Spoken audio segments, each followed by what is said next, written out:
और सर मैंने भी देखे क्वेश्चन तो भर भर के है, मतलब पूरा हिंदी साहित्य है, रचनाकार वगैरह इतना पढ़े सर। बिल्कुल बिल्कुल, आप सही कह रहे हैं। देखिए, नेट का सिलेबस नहीं पढ़ना का मतलब ये है कि नेट का जो डिटेल सिलेबस है, आप सारे नेट का सिलेबस अगले 40 दिनों में, 35 दिनों में नहीं पढ़ सकते। सही आप बात है सर। वेटेज, जो हम वेटेज की बात कर रहे हैं, कल हम लोग इसको सेगमेंटेड क्वेश्चन वाइज हम बताएंगे आपको कि किस सेगमेंट से कितने क्वेश्चन है। और हम लोग क्वेश्चन पेपर डिस्कस करेंगे कल और परसों, 2 दिन हम लोग क्वेश्चन पेपर प्रीवियस ईयर का डिस्कस करेंगे। और सेगमेंट वाइज हम लोग इसको डिस्कस करेंगे कि कौन से सेगमेंट से कितने क्वेश्चन पूछे जा रहे हैं। यदि आप लोग वेटेज के हिसाब से देखेंगे तो ज्यादा क्वेश्चंस आपके संवैधानिक प्रावधान, राजभाषा अधिनियम, राजभाषा नियम, राजभाषा हाँ सर, संबंधित ये समितियां, भी ज्यादा है, पुरस्कार, है ना, इनसे ज्यादा क्वेश्चंस पूछे जा रहे हैं। वार्षिक ये से कार्यक्रम, ज्यादा है। जी, राजभाषा, भारत सरकार की राजभाषा नीति, तो इनसे बहुत ज्यादा क्वेश्चन पूछे गए हैं। लैटिन वर्ड्स से काफी क्वेश्चंस हैं, और स्कोरिंग क्वेश्चंस हैं, यानी कि अगर आपको आते हैं तो आप अच्छा से स्कोर कर सकते हैं। उसके अलावा प्रशासनिक शब्दावली से काफी सारे क्वेश्चंस हैं, स्कोरिंग क्वेश्चन है, क्वेश्चन है, अनुवाद से क्वेश्चन है। यदि आप साहित्य से देखेंगे, हिंदी भाषा और साहित्य से देखेंगे, तो बहुत कम क्वेश्चन है, और बहुत ऐसा कह सकते हैं कि बहुत डीप जाकर के क्वेश्चंस हिंदी भाषा और साहित्य से, जैसे नेट में पूछा जाता है। नेट का हाँ कहने का सर, अब मतलब, तो खैर, हाँ अब तो हाँ खैर जी, है। नेट में क्वेश्चन कैसे रहता है? नेट में क्वेश्चन देता है, महादेवी वर्मा की 5 रचनाओं का नाम देता है, और कहता है कि महादेवी वर्मा की इन 5 रचनाओं को उनके प्रकाशन वर्ष के अनुसार, हाँ सर। मतलब क्रमानुसार सजाएं, है ना। तो ये एक बहुत ही डीप स्टडी हो जाती है। तो नेट सिलेबस कहने का मतलब है कि हमें उस तरीके से नहीं करना है सिलेबस में। हालांकि एक मेजर पोर्शन में, अभी वही चीज आप लोगों को डिस्कस भी कर रहा था, कि एक मेजर पोर्शन है, मैं एक बार रीड कर देता हूं फिर से, आप लोगों के पास सिलेबस है ही। हिंदी भाषा एवं साहित्य का विकास। हिंदी भाषा एवं साहित्य का विकास का मतलब क्या हो गया कि जो हिंदी साहित्य का इतिहास, ठीक है, हिंदी साहित्य के इतिहास में हिंदी भाषा एवं साहित्य का विकास, पूरा ये एक टॉपिक आ जाएगा। फिर हिंदी के प्रमुख साहित्यकार एवं कृतियां, इसमें आप एकदम शुरुआत से लेकर के, यदि आप आदिकाल में चंद्रवरदाई से को उठा लें, या फिर आप आदिकाल से विद्यापति जी को उठा लें, या फिर आदिकाल से आप पूरा रासो साहित्य को उठा लें, है ना, नाथ साहित्य, जैन साहित्य, सिद्ध साहित्य, इन सभी को उठा लें, वहां से शुरू होता है। और उसके बाद भक्ति काल, जिसमें एक बहुत ही प्रचुर साहित्य की रचना भक्ति काल में की गई, और इसी कारण से भक्ति काल को हिंदी साहित्य का स्वर्ण युग कहा गया है, हाँ आप सब सर। जानते हैं। और तत्पश्चात रीतिकाल, और रीतिकाल के बाद फिर भारतेंदु युग शुरू होता है आधुनिक काल में 1850 के बाद, और उसके बाद लगातार भारतेंदु युग आता है। और फिर उसके बाद में आपका छायावाद शुरू होता है। छायावाद के बाद में प्रयोगवाद, प्रगतिवाद, प्रयोगवाद, और नई नई कविता, उसके बाद में गद्य, उपन्यास, प्रेमचंद युगी, प्रेमचंदोत्तर युग, मतलब ये सारी ही चीजें इसमें आ जाती हैं। तो हिंदी के प्रमुख साहित्यकार एवं कृतियां देखेंगे तो ये हमारे सामने एक बहुत विशाल, मतलब बहुत विशाल एक बहुत हमारे बड़ा सामने है। सिलेबस खुल जाता है, जिसको कि कर पाना संभव नहीं है ना। बिल्कुल सच है ये। तो इसमें जो भी प्रोमिनेंट है, जिसके ऊपर हम लोग लगातार काम कर रहे हैं, पिछले क्लास में हमने भी कार्य किया था, बहुत सारे क्वेश्चंस किए थे, और भी आज आगे आने वाले क्लासेस में हम क्वेश्चंस करेंगे। हिंदी साहित्य की आधुनिक प्रवृत्तियां, विमर्श, जैसे दलित विमर्श हो गया, नारी चेतना हो गया। आधुनिक प्रवृत्तियों में मैंने, हम लोगों ने पहले भी पिछली क्लास में भी डिस्कस किया था, तिवारी सर ने, कि जिसमें आपका रेखा चित्र हो गए, संस्मरण हो गया, उपन्यास हो गए, है ना, और उसके अतिरिक्त आपकी जो है कहानियां हो गई, नई कहानी जो आजकल कहते हैं, तो ये सारी चीजें जो है, नई कविता भी एक तरह से आपकी इसकी आधुनिक प्रवृत्तियां में आ जाती हैं। विमर्श में नारी विमर्श, दलित चेतना इत्यादि आ जाते हैं। विदेशी साहित्य, मतलब जो हिंदी विदेशों में जो हिंदी लिखी जा रही है, मॉरिशस में अभिमन्यु अनंत इत्यादि, और ऐसे बहुत सारे लेखक हैं जो, जिन्होंने प्रचुर मात्रा में हिंदी साहित्य की रचना करी है। तो ये सब कुछ इसके अंदर में समाहित हो जाता है। देवनागरी लिपि का इतिहास एवं विकास, अगेन बहुत ही महत्वपूर्ण टॉपिक है। 3 से 4 क्वेश्चन इससे बनते हैं, जो हम लोग डिस्कस करेंगे। इससे बहुत ज्यादा क्वेश्चंस नहीं बनेंगे, जो क्वेश्चंस बनेंगे उसको हम लोग डिस्कस कर लेंगे। हिंदी भाषा एवं साहित्य के विकास में देवनागरी लिपि एवं अनुवाद का योगदान, वाक्य रचना, व्याकरण एवं वर्तनी। व्याकरण में ये सारी ही चीजें आ जाएंगी, जैसे हम आज संधि पढ़ रहे हैं। सारा ही आ जाएगा एसएससी इसके में बाद तो। समास, तो संधि समास इत्यादि जो है, इससे ज्यादा क्वेश्चंस पूछे जाते हैं, संधि से और समास से मेन जो क्वेश्चंस उठाए जाते हैं। और वर्तनी अशुद्धि से मानक वर्तनी, पिछले कक्षा में हमने, पहली कक्षा में मानक वर्तनी की करी थी। और उसके बाद हिंदी संबंधी सामान्य ज्ञान, जैसा कि पिछली कक्षा में, आई मीन इंट्रोडक्टरी क्लास में झा जी ने बताया था कि सामान्य ज्ञान कहने के लिए होता है, लेकिन जो ऊपर के सारे टॉपिक में कवर नहीं होता है वो सामान्य ज्ञान में कवर हो जाता है, इस प्रकार से। तो ये हमारा हिंदी से संबंधित टॉपिक है, लेकिन हमारे टॉपिक्स ज्यादा हैं। पर अगर आप इसके वेटेज को देखेंगे तो भले ही जो शुरुआत में राजभाषा नीति और नियम अधिनियम के 2 या 3 टॉपिक दिए हुए हैं, लेकिन उनका वेटेज इनसे कहीं ज्यादा है। तो हमें बहुत उसी ज्यादा सर। रेशियो में पढ़ाई करने की जरूरत है, उसी रेशियो में ध्यान देने की आवश्यकता है।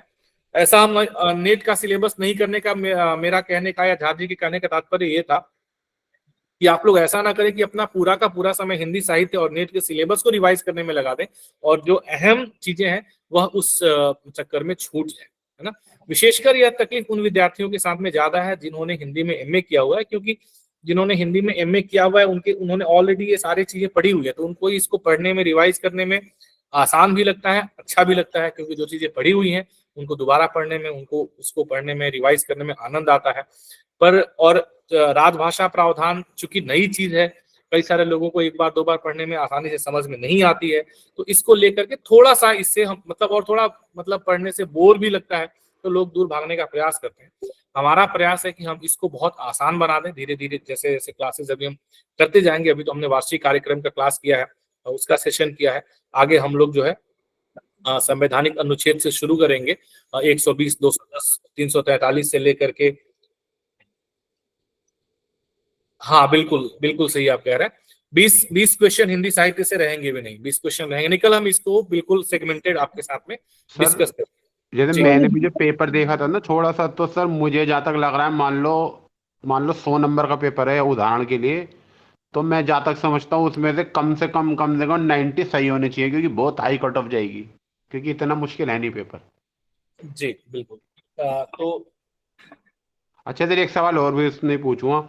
ये एक हमने सर एक एक वैकेंसी भरी हो रही है, क्या उसकी तैयारी भी करवाई जा रही है? आईआईटी का एग्जाम आने वाला है बहुत जल्दी, आईआईटी दिल्ली। आईआईटी दिल्ली के में क्या अनुवादक का पोस्ट है? हाँ हाँ, निकली है सर। हिंदी अधिकारी की भी बिल्कुल सेम सिलेबस है, बिल्कुल सेम है। हिंदी अधिकारी का। हिंदी अधिकारी का तो एक पद है आईआईटी। हाँ, और जेटीओ के दो हैं, 2 या 3 पद हैं। अच्छा जेटीयू, क्योंकि हिंदी अधिकारी के लिए तो उनको एक्सपीरियंस चाहिए 3 साल का। हाँ सर, उससे बिल्कुल सेम है। उन्होंने कॉन्ट्रैक्ट वाला भी किया है उन्होंने कंसिडर। ठीक है ना, तो कोई प्रॉब्लम नहीं है। देखिए 2 पोस्ट थी वही वाली के। हाँ देखिए ये जो हम लोग अभी सिलेबस कर रहे हैं ना, एक तो जो यूपीएससी का सिलेबस कर रहे हैं और दूसरा जो एसएससी का सिलेबस कर रहे हैं, लगभग लगभग राजभाषा अधिकारी, एसओ और अनुवादक, इन सभी लोगों के लिए ये सिलेबस सफिशिएंट है, एनफ है। और इसके कंटेंट भी हम साथ साथ में आपको शेयर करते चले जा रहे हैं, इसको हम रिपीट भी करते जाएंगे। चलिए अब हम लोग फटाफट आज के कंटेंट पे आते हैं। और संधि के बारे में आज मैं नहीं बताऊंगा, आप लोग मुझे बताएंगे। फटाफट मुझे बताते चले संधि क्या होती है, कितने तरह की होती है, जल्दी जल्दी एक हम रिवीजन शुरू कर देते हैं और उसके बाद हम क्वेश्चन 5 मिनट में एक रिवीजन करेंगे, फिर हम क्वेश्चन पे आ जाएंगे डायरेक्ट। चलिए सर, दो वर्णों के समूह को संधि कहते हैं। ठीक है। संधि कितने तरह की होती है? 3 तीन प्रकार तरह की होती है: स्वर संधि, व्यंजन संधि, विसर्ग संधि। ठीक है। स्वर संधि क्या क्या होता है? 5 तरह की संधि होती है सर। हाँ, स्वर संधि 5 तरह की होती जी है। सर। ठीक है। दीर्घ संधि, गुण दीर्घ संधि। संधि, वृद्धि संधि, यण संधि, आयाति संधि। हाँ, दीर्घ संधि के बारे में बताइए।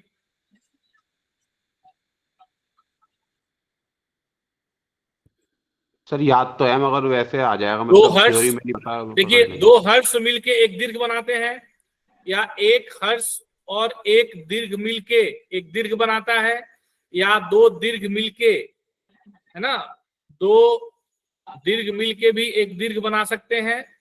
तो दीर्घ संधि मतलब अ मिलके आ मिलके आ मिलके आ, ई मिलके बड़ी ई, है ना, छोटी ई बड़ी ई मिलके बड़ी ई, छोटा ऊ बड़ा ऊ मिलके बड़ा ऊ। इस प्रकार से क्या होता है कि 2 हर्ष या एक हर्ष और एक दीर्घ मिलकर के दीर्घ स्वर बनाते हैं, दीर्घ स्वर की संधि करते हैं, इसे हम लोग दीर्घ संधि कहते हैं। क्लियर है? उसके बाद अगली संधि क्या होती है? दीर्घ संधि के बाद क्या आता है? संधि। गुण संधि। गुण संधि में क्या गुण होता है? ए, ओ और अर बनता है। अ, आ के साथ दीर्घई या हर्षई मिलने से ए बनता है।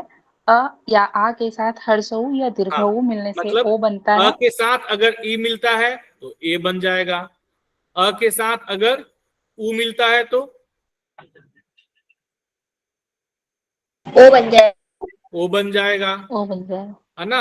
आ के साथ यदि ई मिलता है तो ए बन जाएगा। ये बन जाएगा, और यदि बड़ी ई मिलता है तो ए, उसमें भी ए बन जाएगा। तो ये मतलब क्या है कि दोनों जो स्वर होते हैं दोनों विजातीय होते हैं और एक तीसरे वर्ग का स्वर बना लेते हैं, गुण संधि। ठीक है। दीर्घ संधि में हमने क्या देखा कि एक हर्ष एक दीर्घ मिलाकर के दीर्घ बना। गुण में क्या देखा कि दोनों दो विजातीय स्वर होते हैं और वो एक तीसरे वर्ग का स्वर यानी कि ए ओ इसका मतलब इसकी संधि करते हैं। संधि के पश्चात यह बनता है। गुण संधि के बाद में क्या आ गया? तीसरा वृद्धि संधि। वृद्धि संधि। वृद्धि संधि में क्या होता है? ऐ और औ बनता है। वृद्धि संधि में ए और औ बनता है। औ बनता है। ठीक है। कैसे बनता है? अ और आ के साथ यदि ए और ए मिले तो ए बनता है, और तो अ या आ के एक साथ एक बताइए, ओ और अ के औ साथ में क्या मिलेगा? ए बनने के लिए ए मिलेगा। ए और ए दोनों। हाँ, ए या ए मिलेगा तो ये ए बन जाएगा। मतलब इसको क्या समझना है कि यहाँ पे जो ए बनता है, वृद्धि जो होती है ना, ये दूसरे स्वर में वृद्धि हो जाती है ना। ए का ए बन जाता है और ओ का ओ बन जाता है। ए का ए बन जाता है, ओ का ओ बन जाता है। ठीक है। अभी हम लोग जब एग्जांपल्स लेंगे तो ये और क्लियर होता जाएगा। इसके बाद यण संधि सबसे मतलब मुश्किल होता है। यण संधि, यण संधि को आप ऐसे समझेंगे। हाँ बताइए, यण संधि बताइए। य यण संधि व में क्या बनता र है? और ल बनता है। य व र और ल बन जाता है। ल य कौन क्या बनता है? ई ऐसे ही दीर्घई य के बनता है। साथ हाँ, उ व बनता है और री से र बनता है और री से ल बनता है। ठीक है। तो ये आपका यण संधि होता है। अब इसमें जिस भी स्वर के साथ में संधि होगी उसके हिसाब से ये य का रूप चेंज होता रहेगा। जैसे यदि उ के साथ मिला तो यू बन जाएगा, है ना। इस तरह से इसका यदि रूप इसका बदलता रहता है। यण संधि हो गया। अयादि संधि में क्या होता है? ऐ आय अव आव बनता है। अयादि संधि में क्या होता है? अयादि संधि में क्या बनता है? अय बनता है, आय बनता है, औ बनता है और आओ बनता है। कैसे? ए के बताइए। साथ भिन्न स्वर में बनता हाँ है। ए से ऐ, ऐ से हाँ आय, ओ हाँ से अव, औ से आव। हाँ।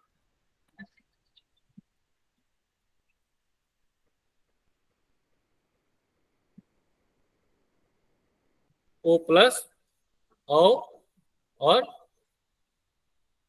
औ प्लस हाँ औ प्लस तो क्या बन जाएगा? आओ बन जाएगा। आव। इसलिए हम लोग अयादि संधि कहते हैं। और भी है, ये तो बिल्कुल ही हम लोग सिंपल तरीके से बात कर रहे हैं और आगे हम इसको डिस्कस करेंगे जब हम लोग अभी अपना सारा क्वेश्चंस देखेंगे तो इन चीजों को हम और भी स्पष्ट रूप से देखेंगे। ठीक है। चलिए।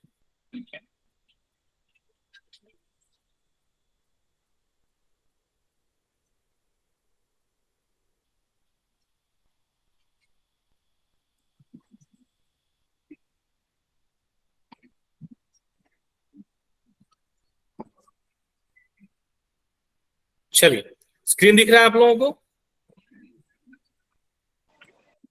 जी सर, दिख रहा है। दिख रहा है। थोड़ा जूम कर दूं क्या? क्लियर है? चलिए। सो क्वेश्चन नंबर 1 है, उपर्युक्त शब्द का सही संधि विच्छेद क्या होगा?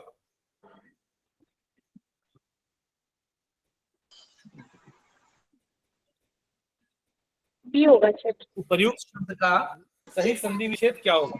बी। सर बी होगा सर। सर बी वाला है। अभी आपको सिर्फ संधि विच्छेद नहीं बताना है, तीन सर चीजें बी बतानी होगा है, बी। संधि विच्छेद बताना है और ये भी बताना है कि कौन सी संधि है, स्वर संधि है, व्यंजन यड़ संधि है, संधि है विसर्ग सर। संधि है। स्वर यड़ संधि है तो संधि। कौन सी स्वर बी। संधि है, स्वर संधि। इतनी चीजें यड़ आपको संधि बतानी है है। सर।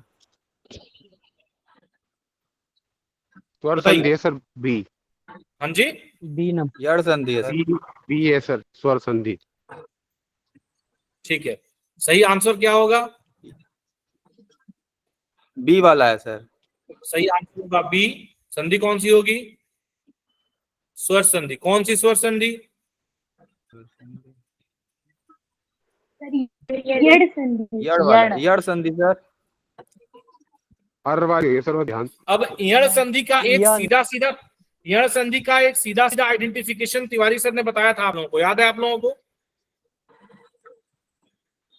आधा आधा वो व्यंजन होगा। यण संधि का एक सीधा सीधा क्या बताया था आइडेंटिफिकेशन, कि जो पहला शब्द जो होगा, दो शब्दों के मेल से संधि होती है, तो दो शब्दों में जो पहला शब्द होगा, यानी कि यहाँ पे इस केस में ऊपरी धन उक्त, तो इसमें क्या है, पहला शब्द क्या है, ऊपरी। इसका जो आखिरी वर्ण होगा यानी कि र, ये संधि के बाद में यहाँ आ हो जाएगा। देखिए यहाँ पे र कहाँ आ गया है, रेफ के रूप में य के ऊपर आ गया, उपर्युक्त। तो यण संधि को पहचानने का सबसे आसान तरीका क्या है कि पहले शब्द का आखिरी वर्ण आधा हो जाएगा, पहले शब्द का आखिरी वर्ण आधा हो जाएगा और दूसरे शब्द का पहला वर्ण जो है, दूसरे शब्द का पहला वर्ण यथानुसार आपका य में या व में या र में या ल में चेंज हो जाएगा, कन्वर्ट हो जाएगा एकदम। इसको सिंपल थंब रूल से आप लोग इस प्रकार से याद रखें। आंसर हो जाएगा ऊपरी उक्त उपर्युक्त। चलिए, निम्नलिखित शब्दों में से किनमें विसर्ग संधि है, बताइए। सत्कार, सजन, सदैव, अतएव, इसमें विसर्ग संधि सर किसमें? डी डी में है। डी वाले में है सर, डी वाले में। अतएव। डी वाले में। प्लस ठीक है, एव। तो इसका सही आंसर होगा डी, अतः एव, अतएव, ये हो जाएगा विसर्ग संधि। बाकी पहला सत्कार, सत्कार व्यंजन संधि, सतजन, सज्जन व्यंजन संधि, सदा एव, सदैव स्वर संधि। कौन सा स्वर? वृद्धि स्वर संधि। वृद्धि क्यों? क्योंकि आ और ए मिलके क्या बना दिया? आई। ए बना दिया, आई। यानी कि ए जो है, ए यह अपना सजातीय ए बन गया। ए का क्या बन गया? ए बन गया, यानी कि ए में वृद्धि हुई, इसलिए यह वृद्धि स्वर संधि हो गया। सो वृद्धि स्वर संधि। ठीक है, आगे बढ़ते हैं। नेक्स्ट क्वेश्चन, ये क्वेश्चन नंबर 2 है। नेक्स्ट क्वेश्चन चलिए, क्वेश्चन नंबर 3।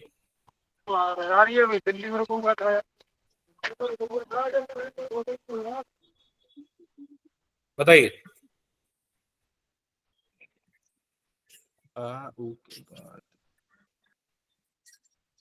सर ये डी है, डी। यण यण संधि। संधि। यण संधि। एक्सप्लेनेशन की जरूरत है क्या इसमें? No sir. समझ में आ रहा है? Yes sir. अभी बताया था मैंने कि ऊ का वह हो जाता है, यह विकार यह संधि में हो रहा है। ठीक है, हुर्जित का संधि विच्छेद क्या होगा? भू प्लस अर्जित। क्या होगा?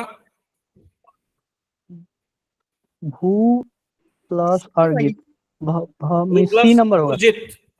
भी भू प्लस डी। उर्जित। कौन सी संधि होगी? क्या क्या संधि हो रहा है? बड़ा ऊ धन छोटा ऊ, दोनों सजातियां हैं, ये दोनों मिलके क्या बनाएंगे? बड़ा ऊ बनाएंगे। कौन सी संधि होगी? दीर्घ दीर्घ दीर्घ संधि। दीर्घ संधि, दीर्घ उर्जित। संधि। ठीक है, निम्नलिखित में से यण संधि का उदाहरण है,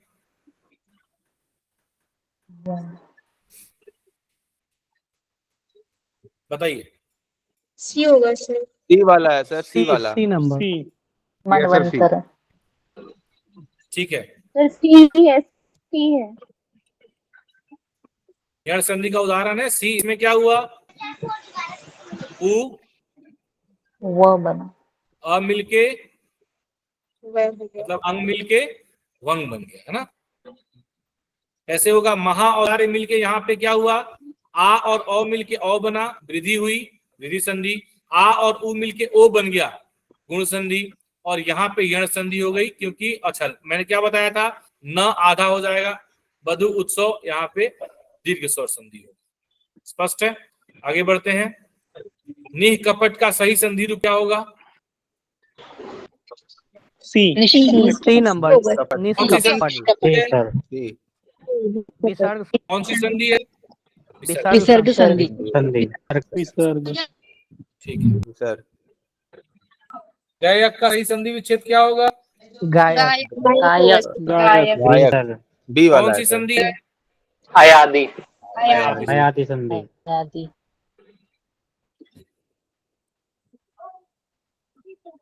मूर्ध की स्वर संधि का उदाहरण है? ये ए वाला है सर, दीर्घ स्वर संधि। ठीक है, क्या होगा इसका संधि विच्छेद? संधि विच्छेद सर, म जोर उर्ध। मूर्धन ऊर्ध्व। तो क्या क्या होगा, बड़ा ऊ धन छोटा ऊ मिलाकर के बड़ा ऊ, माफ कीजिएगा, मिलाकर के बड़ा ऊ, हाँ तो मतलब बड़ा ऊ, बड़ा ऊ। तो दीर्घ स्वर संधि का उदाहरण है। ठीक है, दीर्घ स्वर संधि का उदाहरण, हाँ दीर्घ स्वर संधि का उदाहरण यहाँ पे है। संकल्प किस संधि का उदाहरण है? संकल्प व्यंजन संधि है। व्यंजन क्या होगा संधि विच्छेद? व्यंजन। सम प्लस कल्प। सम जोड़ कल्प। सम प्लस कल्प हो जाएगा, तो ये हो जाएगा व्यंजन संधि का उदाहरण, संकल्प। ठीक है, राजाज्ञा का सही संधि विच्छेद बताइए। राजा प्लस आज्ञा, राजा दीर्घ। बी वाला राजन प्लस, डी वाला होगा, राजन। राजन प्लस आज्ञा, राजाज्ञा। सर बी होगा या डी? बी नहीं होगा क्या? नहीं होगा। राजन प्लस आज्ञा, राजा जोर आज्ञा क्यों नहीं होगा? राजाज्ञा। जब भी सर कोई, बी राजा जोर आज्ञा। जब भी कोई यौगिक शब्द होता है, जब भी कोई यौगिक शब्द होता है, एक मिनट, कोई ज्वाइन करना चाहता है।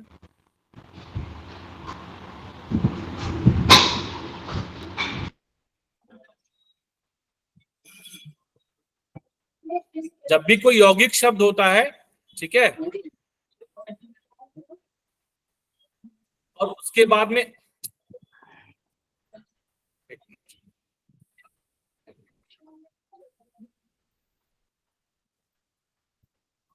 और उसके बाद में अ और आ आता है, तो ऐसी परिस्थिति में ये आखिरी वर्ण है, यह विलुप्त हो जा रहा है। सो राजाज्ञा का सही संधि विच्छेद क्या होगा? राजन धन आज्ञा। महत्वपूर्ण है, ध्यान रखिएगा। चलिए, महर्षि का संधि विच्छेद बताइए। डी वाला है सर, सी डी वाला। कौन सा संधि है? ये संधि सर गुण संधि में आएगा सर। कौन सी संधि है? गुण संधि सर। गुण गुण।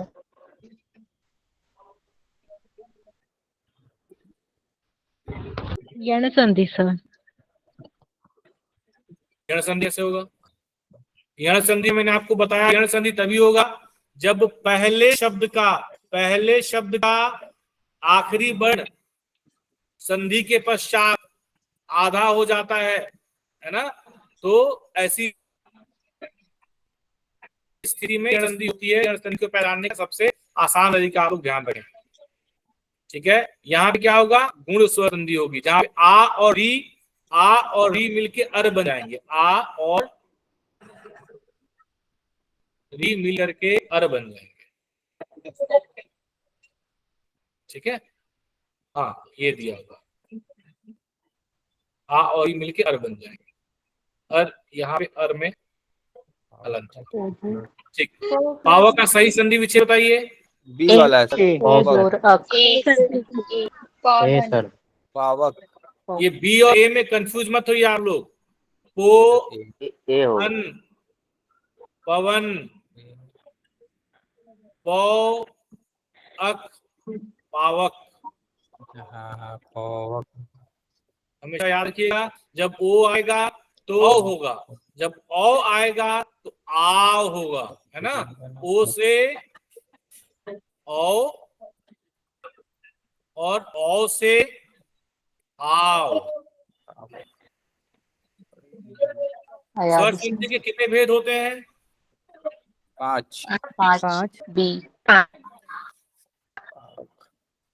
चलिए प्लस अक। बताइए।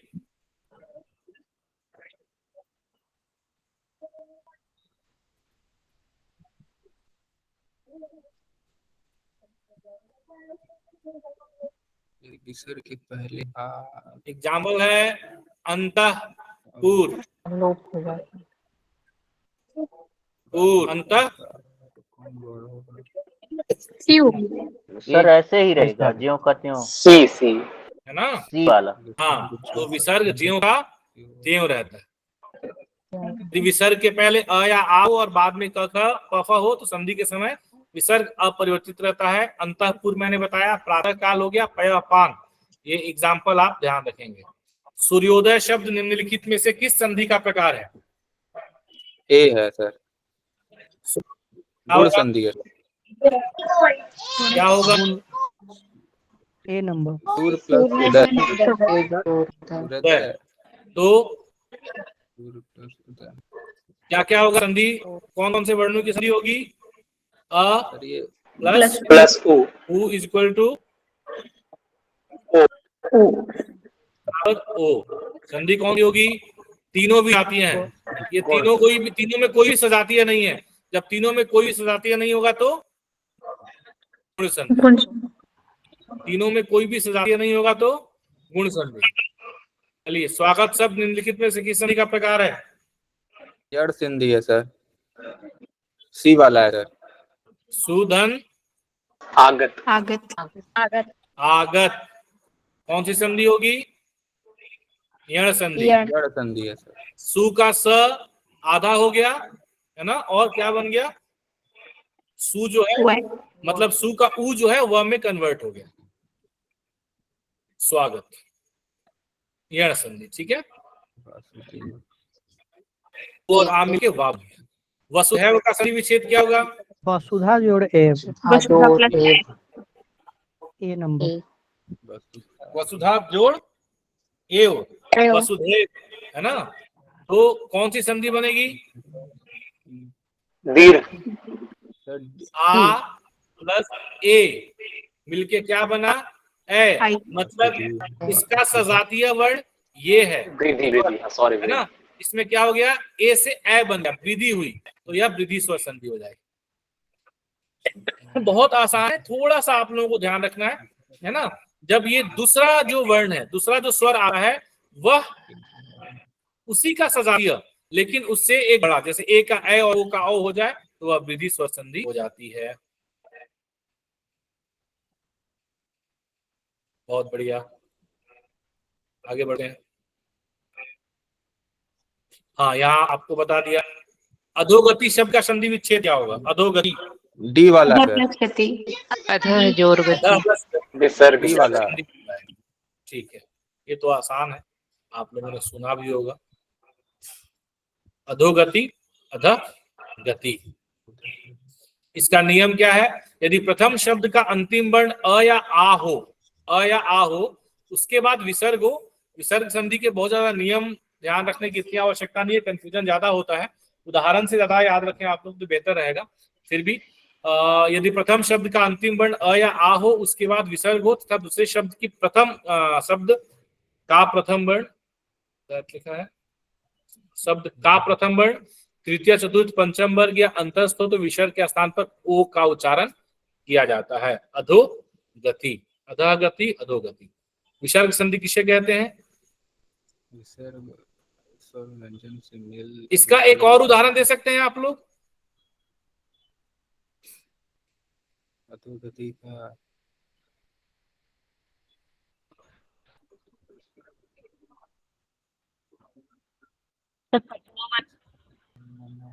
मनो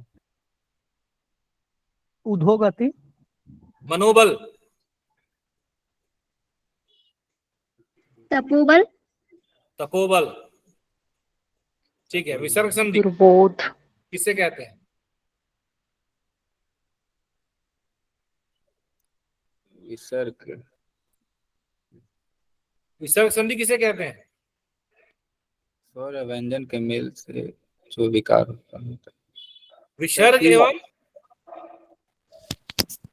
स्वर या व्यंजन स्वर के मेल। एवं विसर्ग, विसर्ग एवं, एक तो विसर्ग रहेगा ही स्वर रहेगा, और विसर्ग के बाद दूसरे शब्द में पहला या तो स्वर होगा और या तो व्यंजन।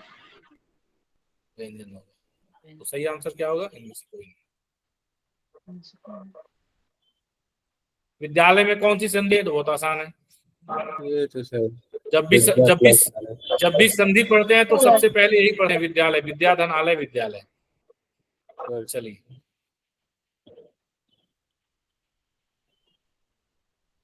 बढ़िया है। अतएव को विग्रह कर संधि का प्रकार बताइए।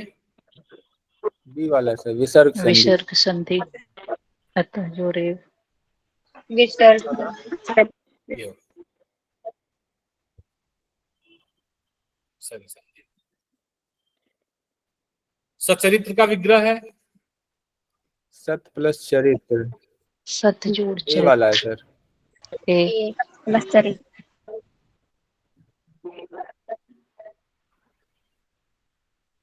स्वर वर्णों की वजह से कौन सी संधि बनती है? स्वर संधि। दुष्चरित्र में कौन सी संधि है? ये सर विसर्ग संधि है। विसर्ग संधि,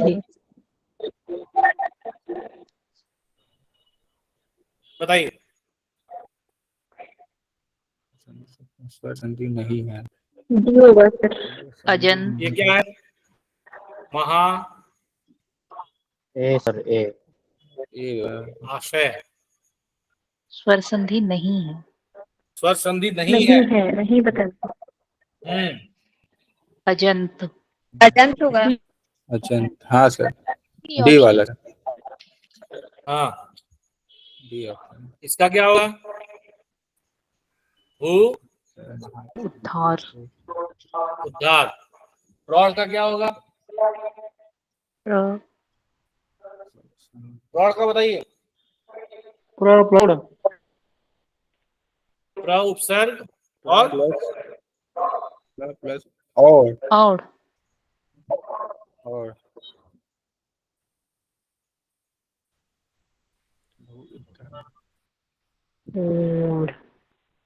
अजंत क्या होगा?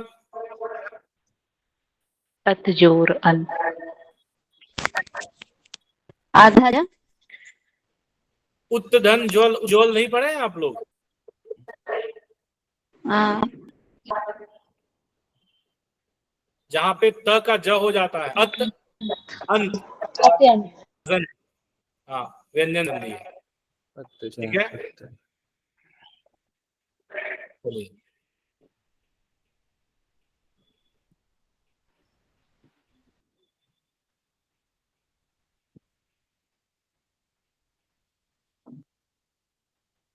देवी इच्छा,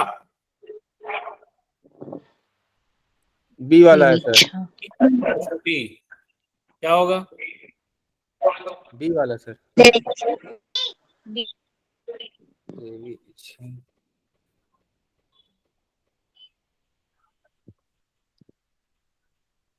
ए वाला है सर इसका। उत्जोर, ए होगा देवेच्छा। आर, एक नंबर,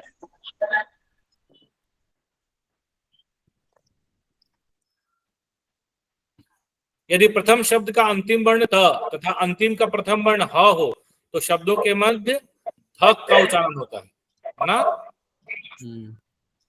ये ध्यान रख लेंगे। अंतिम वर्ण त हो और दूसरे का प्रथम ह हो तो ध हो जाता है। स्वर संधि का उदाहरण कौन सा है? जल्दी जल्दी संधि बताते जाइए। डी है। Pawan, d d d d d d d वाला है। पवन, पवन, संधि बताते जाइए। सम मन प्लस योग जोर यह भी वही उदाहरण है जो हम लोग अभी अरुवती देख रहे थे। नमः मना जोर मनोहर। ओ जोड़ अन। नमः प्लस अस्ते क्या आंसर होगा? डी वाला डी। सर। डी पवन ये राजन तो जो राग सी बताए थे आप। सदैव में वृद्धि संधि है राजोर अच्छा की स्वर है सर। बी वाला है सर। हाँ स्वर संधि स्वर स्वर सदा एक क्या क्या जुड़ा और ए ए क्या बन गया? ए बन गया, यानी कि ए। सजातीय है, बढ़ गया। कौन सी संधि है? वृद्धि। वृद्धि संधि। वृद्धि हाँ इनमें से कोई नहीं।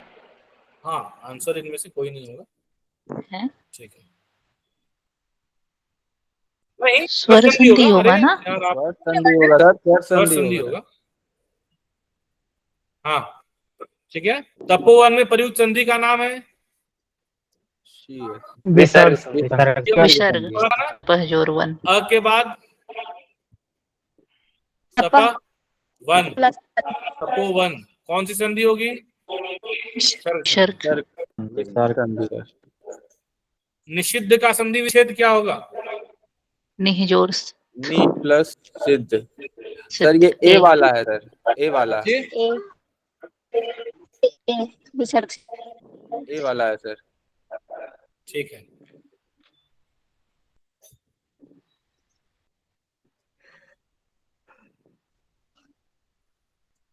विसर्ग के बाद में जब दंस आता है तो यह जब संधि करते हैं तो मूर्धन्य शम्य में ये बदल जाता है। ये भी एक नियम है और आपके पास इसके बहुत सारे उदाहरण हैं। यदि प्रथम शब्द का अंतिम वर्ण अक्षर अ आता था, अंतिम शब्द का प्रथम वर्ण स हो तो स का स्थान श ले लेता है।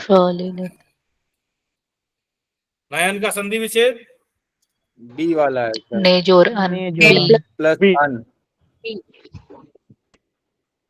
संधि कौन सी होगी? ये सर आदि अयाद संधि। अयाद। बहुत बढ़िया।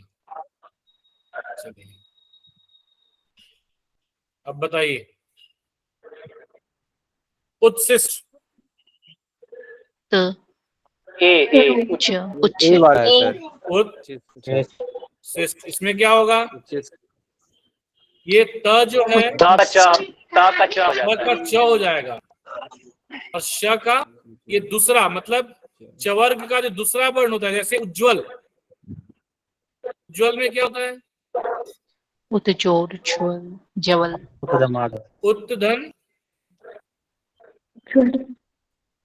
ज्वल। ये मैंने गलत लिखा है, ये दोनों ही आधा होता है। आधा होगा सर। दोनों ही आधा होता है, ये मैंने गलत लिखा है।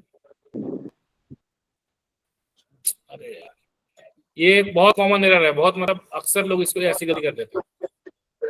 उज्ज्वल है ना, उत्ज्वल। तो ये त जो है इसी वर्ग में, मतलब ज में कन्वर्ट होता है। उत्ज्वल, धन ज्वल, उज्ज्वल।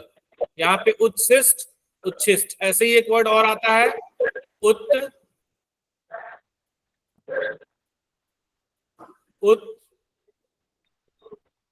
श्रृंखल। इसका क्या बना है? ट्रिंकल। श्रृंखल। उच्छृंखल श्रृंखल। ये ध्यान रखिए। चलिए, दो स्वरों के मिल से होने वाले विकार को क्या कहते हैं? स्वर संधि। स्वर संधि निम्नलिखित में कौन सा शब्द अयादि संधि का नहीं है? अयादि का संधि सर ये सी वाला है सर। उदय गंगोदय सी वाला। गंगोदय। कौन सी संधि होगी? सर ये गुड़ संधि है सर। गंगाधर उदय उदय। तो क्या मिला? आ धन ऊ मिला करके क्या बन गया? ओ। तीनों क्या है? विजातीय है। कौन सी संधि हो जाएगी? विजाति पूर्ण संधि हो जाएगी। ठीक है। जी सर। हाँ चलिए, एक शब्द संधि की दृष्टि से नियमानुसार नहीं है। संधि के दृष्टि से नियमों का कौन सा नहीं है? ये नहीं है। क्या सही क्या होगा? तदुपरांत होगा क्या सर? तदुपरांत तदुपरांत। ना, ये गलत है। बाकी तथैव का पता ही है आप क्या होगा? तथा धन तथा जोड़ एव। तथा तथा प्लस एव। एव। एव। आ ए मिल के ए बन गया, मतलब कौन सी संधि हो गई? हेलो, वृद्धि। वृद्धि। दीदी हो गई। वृद्धि। यहाँ पे क्या संधि हुआ? सर। तथा जोड़ यहाँ अपी। पे तथा प्लस कौन सी अपी। संधि हो गई? दीर्घ। यहाँ पे तथा प्लस कौन सी आकार। संधि हो गई? दीर्घ संधि है क्या सर? दीर्घ। हाँ, व्यंजन। व्यंजन। कुछ भी बना तद। दीजिए, कुछ भी बना दीजिए। दीर्घ संधि है क्या सर? हम सॉरी कैसे सर, दीर्घ बनाएंगे भाई जब ये व्यंजन है तो? Sorry sir, sorry. तथाकार तदुपरांत तदुपरांत त का द हो जा रहा है ना? त मतलब उसी वर्ग का तीसरा वर्ण हो जा रहा है। आ उ है ना, रहे तो उसी वर्ग का तीसरा वर्ण रहेगा। त का द हो जाएगा, है ना? त का द हो जाएगा। ठीक है, अब चलिए आगे बढ़ते हैं, जल्दी जल्दी फास्ट एंड फ्यूरियस करते हैं। स्वागत में ये तो आप लोग स्वर संधि है सर ये तो। ये कहाँ चला गया? एक मिनट, मेरा स्क्रीन थोड़ा गायब हो गया।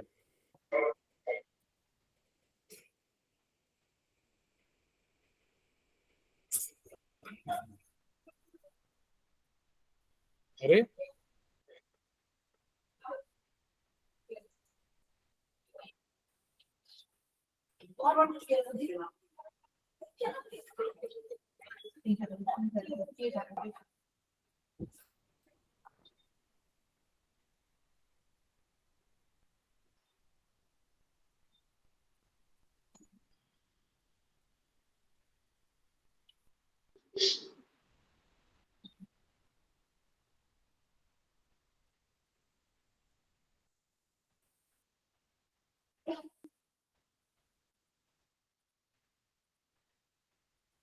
लाइट बंद कर दो, कीड़ा है।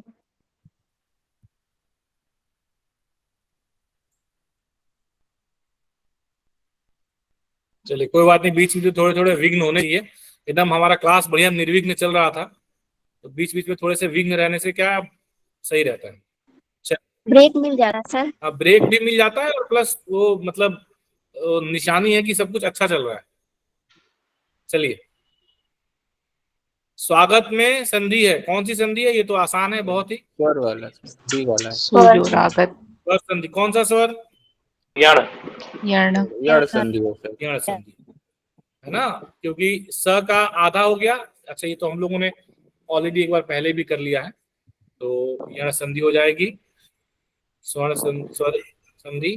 अगला बताइए, महोदार्य शब्द संधि में संधि हेतु किन किन वर्णों का मेल हुआ है? बहुत बढ़िया। महोदार्य आ प्लस आ प्लस आ बी प्लस ओ आ प्लस ओ। ओ। वृद्धि संधि। बी। आ प्लस ओ हुआ है। प्लस हाँ ओ। वृद्धि हुआ है ना। हाँ आ प्लस ओ हुआ है। Yes sir. सर आ प्लस ए है क्या सर? ए ओ। वाला। महा औदार्य क्या हो गया? महा औदार्य, महोदार्य, महा औदार्य, महोदार्य। ठीक है, अब बताइए निम्नलिखित में कौन सा अशुद्ध है? षट आनंद षट आनंद सही है कि गलत है? षट प्लस आनंद सही होगा। है सर, सही है। सही है। जगन्नाथ जगन्नाथ सही है कि गलत सही है? है, सही है सर। सही है। रामायण रामायण सही कि गलत है? सही है सर। नहीं। सर डी हाँ, वाला सही है। गलत। हाँ सही सही है। कि गलत है? सही है। उत जोर हार। डी गलत। तो गलत है ये, क्या रहेगा? सही होगा डी वाला गलत है, उत होगा। उत्धन। हाँ, तो क्या हो जाएगा? धार। त के बाद ह आएगा तो ध बन जाएगा। भगवत भक्ति में कौन सी संधि है? भगवत भक्ति में कौन सी संधि है? विसर्ग। सर सर व्यंजन संधि है सर। व्यंजन व्यंजन त का द बन गया, त का व्यंजन द संधि है बन गया, सर। व्यंजन। व्यंजन। त का द बन गया, त का द, उसी वर्ग का तीसरा वर्ण आ गया, त का द बन गया। एक का तीन, हाँ देखिए 1 2 का 4 नहीं है, 1 2 का 3 यहाँ पे नियम गाना है, 1 2 का 4, ये नियम 1 2 का 3 पहले का तीसरा बन जाएगा। अर्थात किसी वर्ग का पहला वर्ण क च ट त प, कोई स्वर या व्यंजन पहले वर्ण के स्थान पर तीसरा वर्ण ग ज ड द ब, इसी कारण त का द में रूपांतरण हुआ है। ठीक है, बढ़िया। मृत्यु उपरांत सर ये संधि कीजिए, डी वाला है सर। नहीं रुकिए, क्या होगा? हाँ, सी बहुत सी सी बहुत सी बढ़िया। सी सी है सर, सी। ऊ की होगा, सी की होगा, सर, ऊ है और ऊ है। वो है। भाई नियम अच्छा, ध्यान रखना है ना। उपरांत। हाँ, दीर्घ स्वर संधि, ऊ और ऊ मिलके वो कहाँ बनता है? तो सी होगा, है ना? तो ये सर डी डी होगा। होगा। हाँ, मृत्यु डी वाला। उपरांत ऊ और ऊ मिलके बड़ा ऊ बनता है। सच्चरित्र में कौन सी संधि है? व्यंजन। व्यंजन सर ये तो सत व्यंजन है। चौधरी। व्यंजन। क्या होगा? सत प्लस चरित्र। सत धन चरित्र, चरित्र। सच्चरित्र।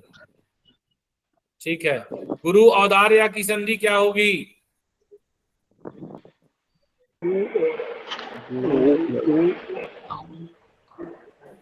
और सी गुरु औदार्य, गुरु सी सी औदार्य कौन सी संधि होगी? सर ये वृद्धि संधि है सर। यण संधि होगी। नहीं सर, ये क्या हो गया यहाँ पे? रे में चला गया ना। ठीक ठीक सर, नहीं दिखाई दे रहा था सर यार। नहीं दिखाई दे रहा, जूम करूं क्या? ठीक सर, हाँ ठीक ठीक सर। है सर। विद्यालय, अरे विद्यालय पीछा ही नहीं छोड़ता है, कब तक विद्यालय में आप लोग रहोगे हमें। चलो, तल्लीन, तत् जोड़ ली। तत जोड़ ली। पहला है सर। ए षण्मास, षट प्लस मास। वेरी गुड, षट्मास, मास। इसमें क्या हुआ? पहले का पांचवा बन गया। क्या हुआ? पहले का 1 2 5, हाँ 1 2 का 5 होगा यहाँ पे। षण्मास। अनभिज्ञ, अन्न प्लस अभी ये ए वाला है सर। इसको ध्यान रख लीजिएगा, बहुत इंपॉर्टेंट है और बहुत अच्छा क्वेश्चन है। न अभिज्ञ अनभिज्ञ, न अभिज्ञ अनभिज्ञ। सर ये ना प्लस एक ये भी है अनअभिज्ञ। इसको किस संधि के अंतर्गत रखेंगे सर? व्यंजन संधि। व्यंजन संधि। सर ऐसे भी हो सकता है ना, अन प्लस अभिज्ञ। नहीं, न अभिज्ञ अनभिज्ञ। संधि विच्छेद सही नहीं है, कौन सा?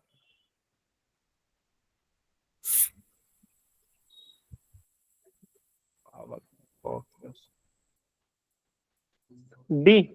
डी ये सही है, होगा वहाँ। ये सही है, ये सही है, और ये गलत है। यहाँ पे होगा पौधन अक। एग्जाम में इसकी ये गलती बहुत होती है, एकदम सावधानी पूर्वक, ध्यान पूर्वक। जब भी आओ होगा तो औ होगा, और औ होगा ओ होगा, ये ध्यान रखिए। चलिए बताइए। B b b b. अनुइच्छण। अनुइच्छन। तो अनुइच्छन। इसमें क्या हुआ? ऊ और मिला, ई ई के साथ बना। क्या बन गया? व। बी बन गया। मतलब ऊ का, देखिए क्या हुआ यहाँ पे, समझिए इसको। यण देखिए, यण का जादू क्या है। ऊ का व बना और ई की मात्रा ले लिया, समझ आ रहा है? ऊ का व बना और ई की मात्रा ले लिया, और जो अनु का न था बेचारा, न को इसने आधा कर दिया। चलो भाई तुम आधा हो जाओ, हो गई संधि। सबसे मजेदार संधि यण संधि। सबसे मजेदार, समझने के लिए, पढ़ने के लिए, पकड़ने के लिए। जो इस तरीके से पढ़ेगा आसानी से पकड़ पाएगा। देव्यर्पित, इसमें भी यण बी हो वाला है जाएगा। सर। इसमें भी यण होगा। अर्पित। देव्यर्पित, देव अर्पित, देव अर्पित। B b b b. B वाला ए सर। होगा कि बी होगा? सर बी वाला। ए होगा, ए होगा। बी। ए होगा सर। नहीं सर, बी बी कितने लोग ए बोल रहे हैं, कितने लोग बी बोल रहे हैं? ए बी होगा, बी। ई और अ मिलके मेरा बना B है। बी होगा हाँ। सर। ई और अ। अब क्या हुआ यहाँ पे? ये य। ई क्या बन गया? य बन गया। और य अ, बन गया। हाँ, अ य में आके समा गया। ई और अ य बन गया। और जो ई के पहले व था, वह जो था वह को इसने आधा कर दिया, तो देव्यर्पित हो गया। वो सर आधा ही समझिए था, क्योंकि ई तो निकल गई, तो वह हो गया उसका आधा। है ना? हाँ, तो ई निकल गया, वह आधा हो गया। और ई जो है अ के साथ ई क्या बन गया? य बन गया। ई का य बन जाता है और ऊ का व बन जाता है ना? ई का य बन जाता है, ऊ का व बन जाता है और री का र बन जाता है। यही यण संधि है। एकदम सिंपल है, समझ गए तो बहुत सिंपल है, ना समझे तो बहुत। ई का य बन जाएगा, ऊ का व बन जाएगा, री का र बन जाएगा। तो आप लोग गलती से भी देव अर्पित नहीं कीजिएगा, देवी अर्पित ही सही होगा। आगे बढ़ते हैं। वांग बताइए, में। वाक में वांग में सी सी। 1 2 का बी वाला है। 1 2 का 5 5 5। वांग में। ठीक है। अघोष व्यंजन के बाद अघोष। अघोष क्या होता है बताइए? अघोष क्या होता है? सघोष होता है अंतस्थ अंतस्थ। और अंतस्थ कहाँ चले गए आप? अघोष क्या होता है? अघोष। सॉरी, अघोष नहीं, फॉर्मूला। सघोष सघोष पूछ रहे हैं। जिसमें अघोष। वायु, प्राण वायु 123। कम लगती है। जिन वर्णों को बोलने में समय कम लगता है। अरे वो इसमें नहीं, प्राण हमको वायु की आवश्यकता परिभाषा सर, नहीं चाहिए। हाँ। कंपन इसमें अरे परिभाषा नहीं चाहिए सर, परिभाषा नहीं चाहिए हमको बताइए कौन कौन से वर्ण अघोष होते हैं। हम एग्जाम में हमसे परिभाषा नहीं पूछेगा। तीसरा, चौथा और पांचवा। प्रतिपाद। 345। कौन सा वर्ण है? अघोष है, सघोष है, अल्पप्राण है, महाप्राण है? बताइए।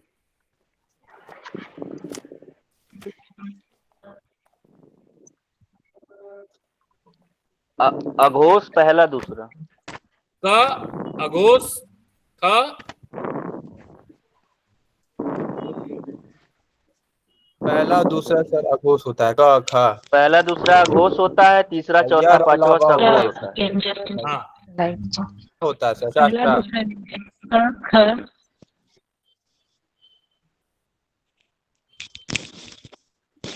सर इसमें क क ख ख च च छ थ त थ प भ। ट ठ पहला जो पहला क दूसरा और होता है ख मतलब 1 और 2, ये हाँ, अघोष। हाँ, अभी चार चार चार होगा। 3 4 5 ये सघोष। सब लोग सहमत हैं?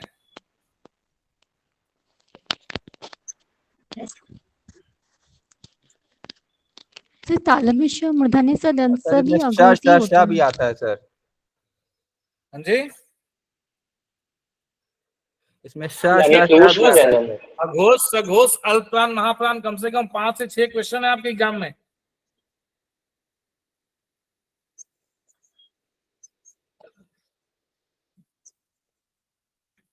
बोलिए। अच्छा, ऐसे ऑप्शन में देता हूं आपको कि अघोष जो है, देखिए या तो 1 2 होगा और नहीं तो 1 3 और 5 होगा। यही होता है ना? एक अघोष है और एक अल्पप्राण है। बताइए। सर 1 2 होगा, 1 2।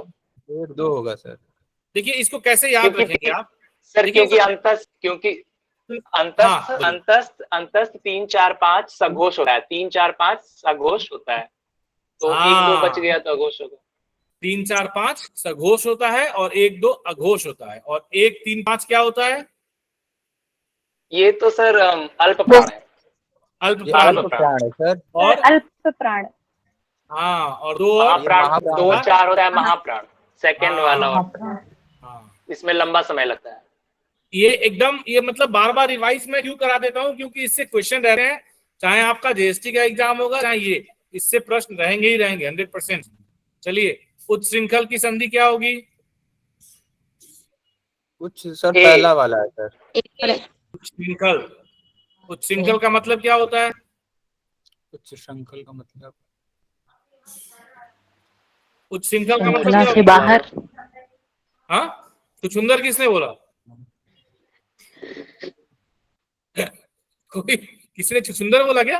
नहीं सर, ऊंची जो श्रृंखला। ऊंची श्रेणी का हो, श्रृंखला का हो। अगर बोला तो सही ही बोला।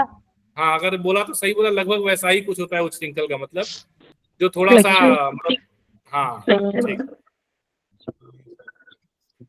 मुझे ऐसा लगा किसी ने छुछुंदर बोला। चलिए, सी नंबर होगा। कौन सी संधि है? विसर्ग। विसर्ग। विसर्ग संधि।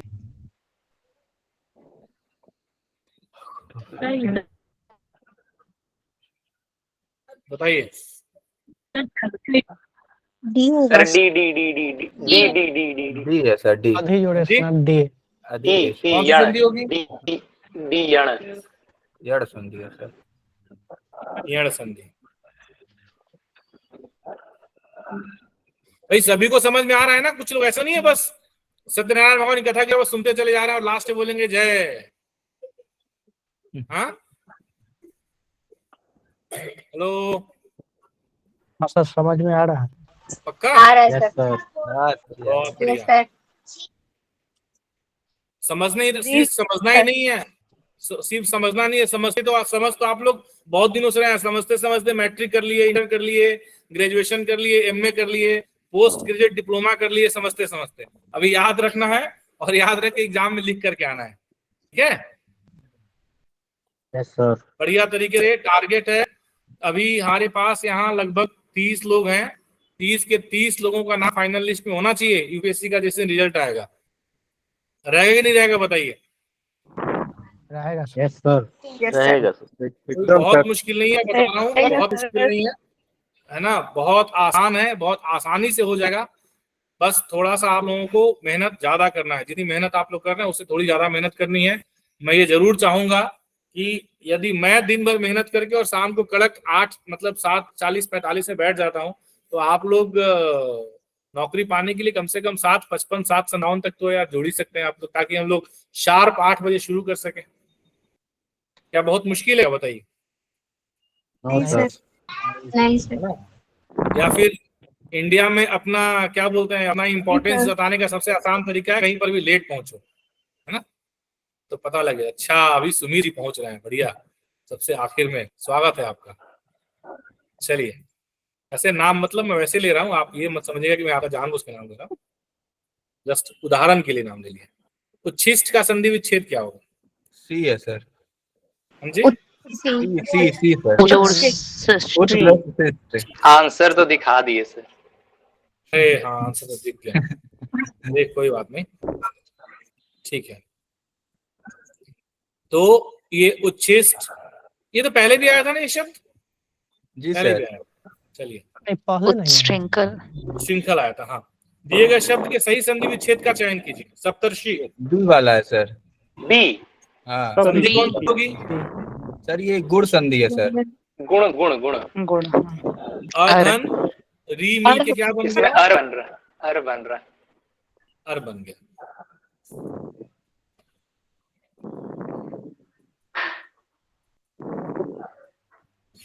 प्रति उपकार। संधि कौन सी है? डी। डी डी यण है। का सर। डी यण। धन उ मिला, आप देखिए यहाँ पे ई क्या बन गया? य, और उ क्या बन गया? ठीक है, और तब भाई साहब को इन्होंने कर दिया आधा, बन गया त्यू, प्रत्युपकार। ठीक है, चलिए, लगता है खत्म ही हो गया। क्वेश्चन तो बहुत है यार, समझ नहीं आया बात करते करते, मतलब बहुत बढ़िया तरीके से हो गया। नहीं अभी है क्वेश्चंस, नहीं हुए। चलिए, डी विसर्ग संधि। ठीक है, ये तो आसान है। हाँ बताइए। अधोगति। अधोगति। ठीक है, अब मुझे सबका विच्छेद बताइए। अधोगति फिर गति। अधोधन गति। ठीक है, इसके बाद अहरमुख। अहम मुख। Very good. हर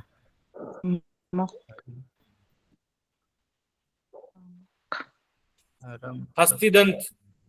हस्तदंत। हस्ती जोड़, सटमाश, सन्माश।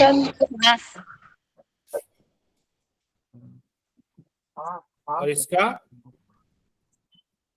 शट जोड़ मास। शट जोड़ माश। चलो बताइए। बी वाला है सर। ए वाला है सर, ए वाला। ए सभी बताइए। गुड। राजा ए बन गया। राजा जोड़ ईश। राजेश। तो क्या हुआ, आई मिल के ए बन गया, यानी कि ए बन गया, यानी कि तीनों क्या हो गया, विजातीय हो गया। आ ई ए। विजातीय। तो कौन सी संधि हो एक जाएगी? नया स्वर बन गया। हाँ, गुण संधि। गुण संधि हो जाएगी। ठीक है, जो कुछ नया रचा है उसमें गुण होता है ना। राम कुमार, यद्यपि बताइए। यदि जोड़ अपी। यदि धनापि। यदि धन अपि, तो इसमें क्या मिला, ई और अ। अ। ई और अ मिला, कौन सी संधि हुई? यण। यण। ई का क्या बन गया, य बन गया। ई का य बन गया, और द को भाई साहब इन्होंने कर दिया आधा, तो ये क्या बन गया, द्य। द्य और अ य के पीछे लग गया, तो यद्यपि बन गया।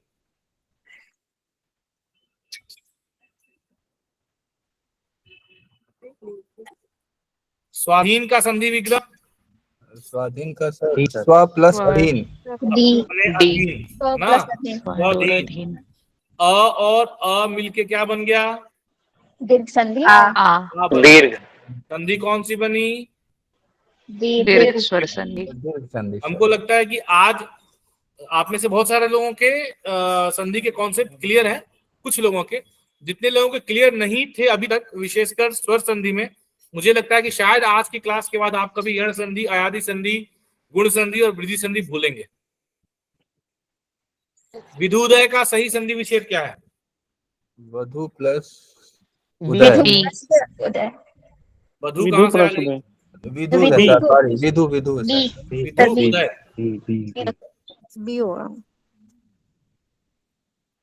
विधु उदय। चलिए, अब मुझे बताइए विधु का मतलब क्या होता है? विधु का मतलब, विधु का मतलब क्या होता है? विधुर मतलब होता है सर। विधुर मतलब होता है जिसकी पत्नी नहीं हो। सूर्य विधु नहीं बोलो, रही हो। ये विधु का मतलब क्या होता है?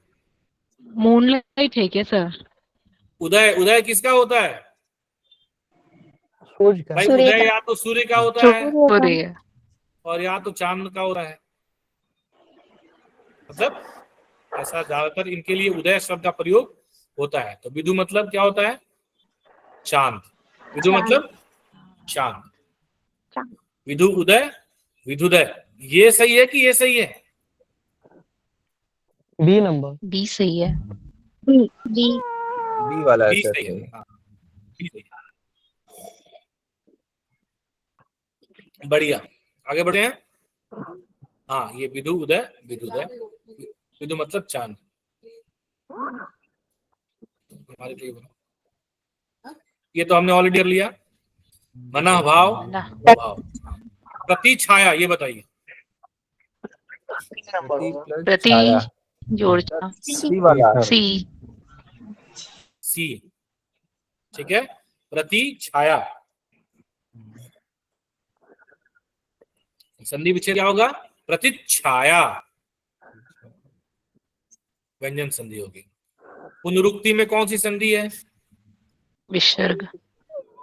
क्या होगा विच्छेद? विसर्ग। पुनः पुनः जमाओ दोबारा कहना।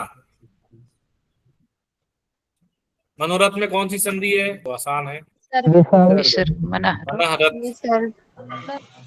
प्रत्यक्ष का सही संधि विच्छेद क्या होगा? प्रति प्लस अक्ष डी वाला है सर। Foundation sir. अक्ष गुण किसने कहा गुण? यण यण नहीं, बाहर बारिश देखिए, मेरे घर के बाहर बारिश का पानी लगा है, आप लोग क्या चाहते हो, चला जाऊं मैं उधर? तब से हम लोग इसी को डिस्कस कर रहे हैं।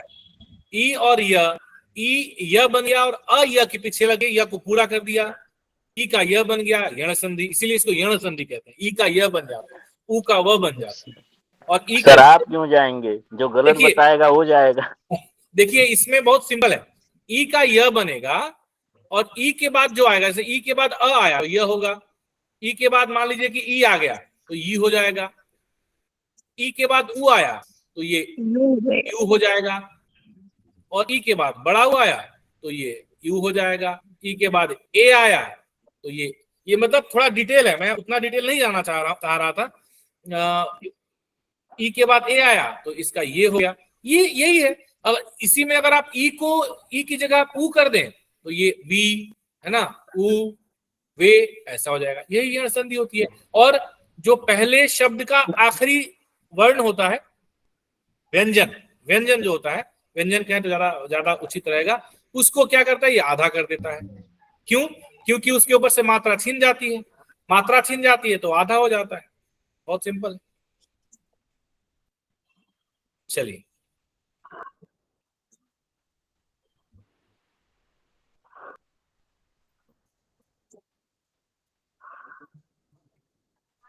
हाँ,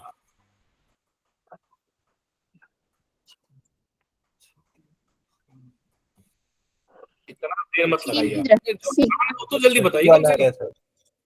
सी वाला ई सी छोटी है ना, इक्वल टू बड़ी, कौन सी संधि है?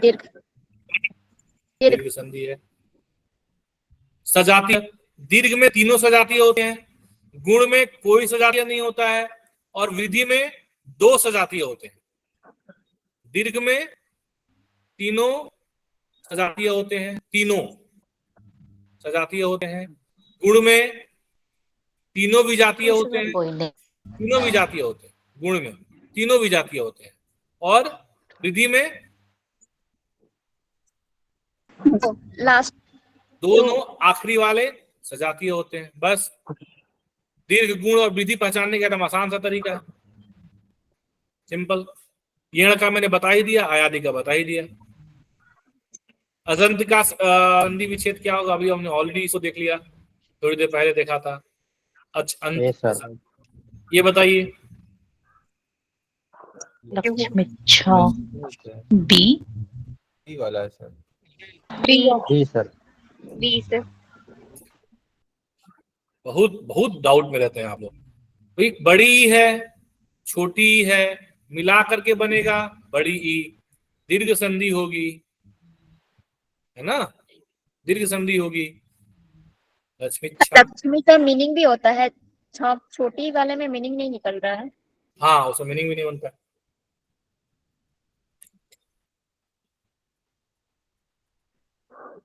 बताइए। धनुष किंकार, धनुष किंकार सर ये गलत, धनु जोड़ टंकार होगा, ये गलत लिखा है, बी नंबर बी, धनुष टंकार, धनुशंकर।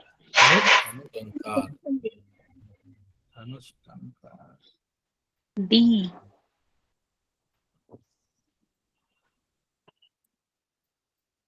डी होगा सर। डी वाला। हाँ, धनु टंकार, धनुष टंकार। विसर्ग मूर्धन्य श में जो विसर्ग है ना, वह मूर्धन्य श में कन्वर्ट हो जाता है। चलिए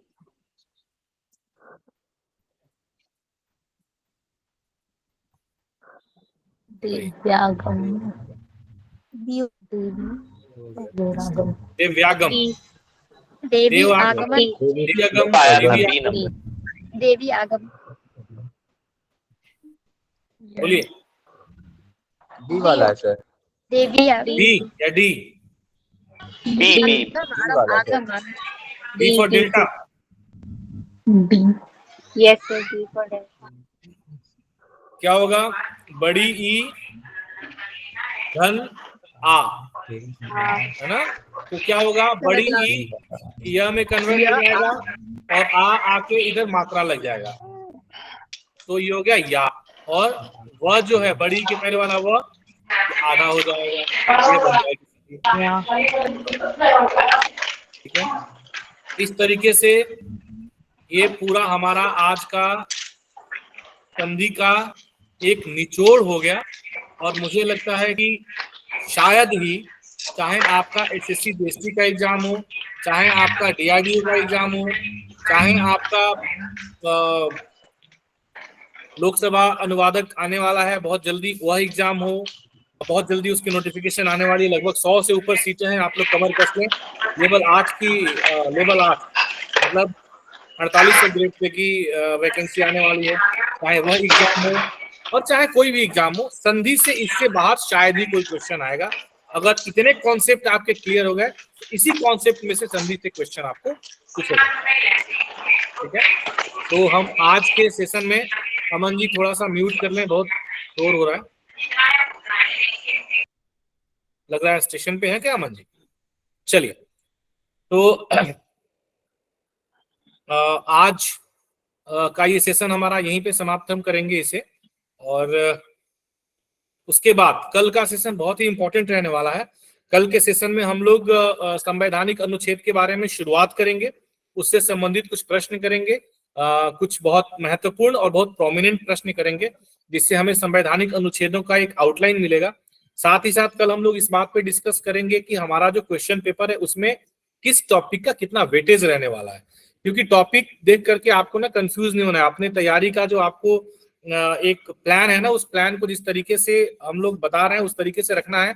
ऐसा ना हो कि आप पूरी तरह टूट पड़े साहित्य के ऊपर, ऐसा नहीं करना है। जो संवैधानिक प्रावधान और राजभाषा नियम अधिनियमों के ऊपर जोर देकर के पढ़ना है। तो उसके बारे में हम कल पूरा कट टू कट डिस्कस करेंगे, कितने प्रश्न किस सेगमेंट से पूछे जा रहे हैं। एक हम लोग डिटेल एक अगले एक हफ्ते का स्टडी प्लान भी कल हम लोग डिस्कस कर लेंगे, किस प्रकार से हमें पढ़ना है। क्योंकि देखिए, एक बात मैं और आप लोगों से कहना चाहूंगा before I call of the session, कि अगर आप लोगों को ऐसा लग रहा हो कि चलिए अभी तो हम लोगों ने बढ़िया तरीके से एक्स फाउंडेशन की क्लास ले ली है, रात को 8 से 9 खूब बढ़िया हम लोग पढ़ते हैं और बस अब तो एग्जाम निकल जाएगा, तो आई एम वेरी सॉरी, ऐसा नहीं होगा, है ना।